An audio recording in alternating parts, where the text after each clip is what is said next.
Seberapa signifikan sebetulnya dampak aktivitas ormas terhadap operasional perusahaan di kawasan industri yang Anda kelola? Sebetulnya tergantung bagaimana kita berkomunikasi dengan para ormas tadi. Karena tujuan daripada dibangunnya kawasan industri atau diberikan oleh pemerintah pihak swasta membangun kawasan industri itu adalah untuk melindungi para tenannya, para investornya. Nah tentu dalam hal ini harus disediakan hal-hal yang bisa membuat para ormas tadi juga merasa nyaman. Karena ormas-ormas tadi kan banyak ada yang dari serikat pekerja, tapi ada juga dari penduduk lokal yang merasakan bahwa mereka tidak mendapat porsi yang benar dalam bekerja. Nah untuk itu maka kawasan industri tugasnya adalah untuk membuat para tenants tadi merasa nyaman. Tapi juga penduduk di sana harus merasakan hasil daripada pembangunan kawasan tersebut. Seperti di Jawa BK, kita membangun satu organisasi yang disebut Lembaga Pemberdayaan Masyarakat Cikarang. Itu adalah untuk membantu supaya penduduk di sana, anak-anaknya memperoleh pendidikan yang baik supaya bisa bekerja di pabrik-pabrik dari luar negeri yang berdatangan di kawasan. Juga dibangun juga sarana-sarana yang memberikan bantuan kepada desa-desa di sana yang tidak dibebaskan atau tidak mau dibebaskan, tapi mereka membutuhkan pendidikan, sanitasi, dan lain-lain.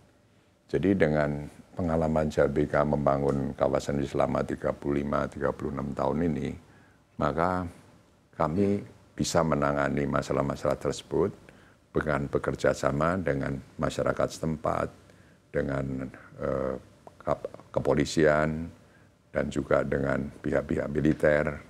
Maka itu adalah tugas daripada setiap kawasan untuk memberikan perlindungan kepada para investornya. Baru investor akan terus berdatangan ke Indonesia.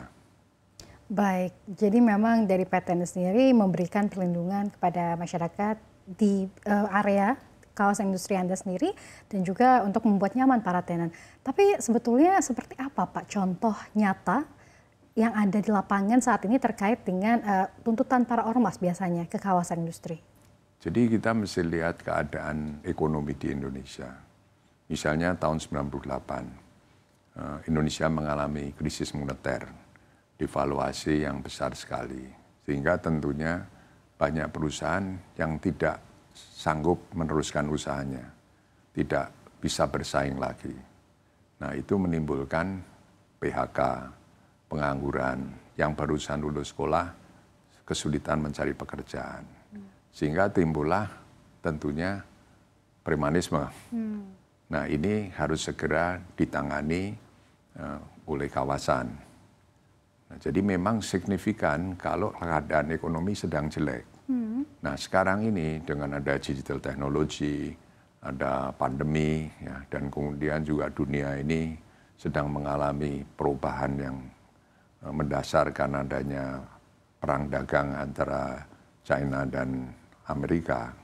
Itu dampaknya tentu di seluruh dunia.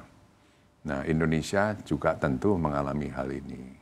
Maka ini harus disikapi baik oleh pemerintah maupun oleh pengelola-pengelola kawasan. Bekerja sama dengan stakeholders agar supaya bisa ditangani bersama. Pabrik-pabrik juga harus dihimbau untuk melakukan pekerjaan-pekerjaan CSR-nya yang membantu masyarakat yang sedang sulit. Bekerja sama dengan ormas-ormas untuk saling memahami bahwa kita ini hanya bisa maju selamat kalau bekerja sama dengan baik.